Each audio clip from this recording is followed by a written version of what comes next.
কিভাবে আমাদেরকে শিবা বিচ হোটেলের মালিক আর ম্যানেজার আমাদেরকে বিরক্ত করে আমাকে ইউজ করছে, আমাকে প্রেসার দিচ্ছে। তার রুমে আমি যাইনি বলে এই মালিক আর ম্যানেজার আমাদের মো যন্ত্রକୁ ଟିକେ ଧରି ତୁ ହଲେଇ ଦେ ଆଉ ମୋ ରୁମକୁ ଟିକେ ଚାଲିଆ, ମୋ କଥା ଟିକେ ବୁଝିଦେ।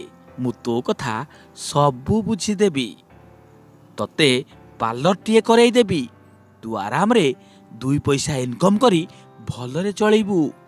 ମୋତେ ଖୁସି କରେଇଦେ, ତୋର ସବୁ ସ୍ୱପ୍ନ ମୁଁ ପୂରଣ କରେଇଦେବି।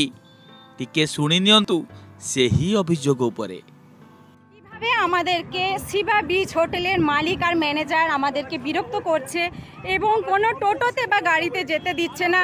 এনারা প্রতিরোধ আমাকে ইউজ করছে, আমাকে প্রেসার দিচ্ছে তার বাড়িতে যাওয়ার জন্য।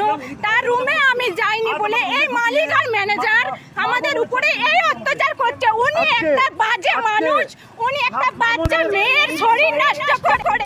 ଶୁଣିଲେ ତ, ଏ ହେଉଛନ୍ତି ଜଣେ ବଙ୍ଗୀୟ ମହିଳା। ପୁରୀର ଏକ ହୋଟେଲରେ ରହି ଆସୁଥିଲେ ଏହି ମହିଳା ଜଣକ। ସେଠି ହୋଟେଲର ମାଲିକ ଓ ମ୍ୟାନେଜର ଏହି ମହିଳାଙ୍କ ଉପରେ ଖରାପ ନଜର ପକାଇଥିଲେ। ଭାବୁଥିଲେ ମହିଳା ଜଣକ ତା ଯୌବନଟା ଟିକେ ଦିଅନ୍ତା କି ଆମେ ପକେଇ ଉଠେଇ ପେଲନ୍ତୁ।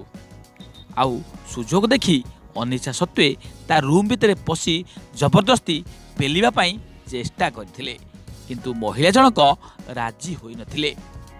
ଏଥିରେ ଅତିଷ୍ଠ ହୋଇ ନିଜେ ଭିଡ଼ିଓ କରି ହୋଟେଲ ମାଲିକ ଆଉ ମ୍ୟାନେଜରଙ୍କର ମୁଖା ଖୋଲିଛନ୍ତି। ଏହି ଦୃଶ୍ୟଟି ଏବେ ସୋସିଆଲ ମିଡ଼ିଆରେ ଭାଇରାଲ ହେବାରେ ଲାଗିଛି। ଏଇଭଳି ଚଟାପଟ ଖବର ଦେଖିବା ପାଇଁ ଆମ ଚ୍ୟାନେଲକୁ ଲାଇକ୍, ସେୟାର ଆଉ ସବସ୍କ୍ରାଇବ୍ କରିବାକୁ ଭୁଲନ୍ତୁ ନାହିଁ। আমাদেরকে শিবা বিচ হোটেলের মালিক আর ম্যানেজার আমাদেরকে বিরক্ত করছে এবং কোনো টোটোতে বা গাড়িতে যেতে দিচ্ছে না।